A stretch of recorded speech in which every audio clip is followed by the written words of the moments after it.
حال ہی میں پاک بھارت کشیدگی خطرناک حد تک بڑھ گئی ہے۔ جب پاکستان آرمی چیف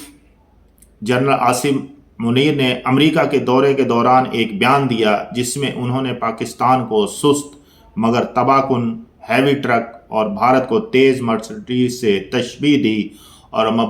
مبینہ طور پر کہا کہ ہم ایک ایٹمی ریاست ہیں، اگر ہم خود ختم ہو رہے ہیں تو دنیا کو ساتھ لے کر جائیں گے، یہ جملہ بھارتی حکومت کے مطابق غیر ذمہ دارانہ ایٹمی دھمکی تھا جس پر بھارت نے پاکستان کو غیر ذمہ دار ایٹمی ریاست قرار دیا۔ اس ماحول میں بلاول بھٹو زرداری نے بھی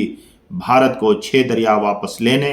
اور پانی کو بطور ہتھیار استعمال کرنے کی دھمکی دی،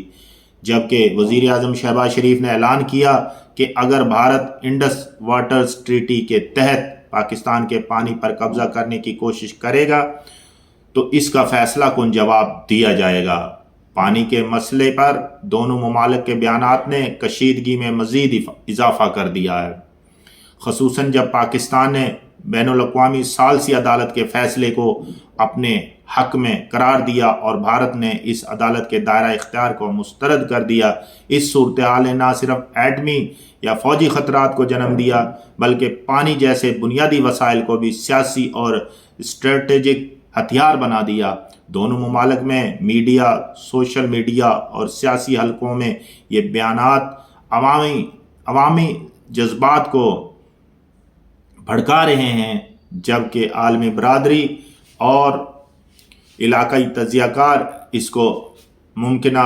پانی کی جنگ کا آغاز قرار دے رہے ہیں۔ امریکہ اور دیگر عالمی طاقتیں محتاط رویہ اختیار کیے ہوئے ہیں، لیکن باضابطہ ثالثی اور مذاکرات کا عمل کمزور نظر آتا ہے۔ اگر موجودہ بیانیہ اور کشیدگی پر قابو نہ پایا گیا،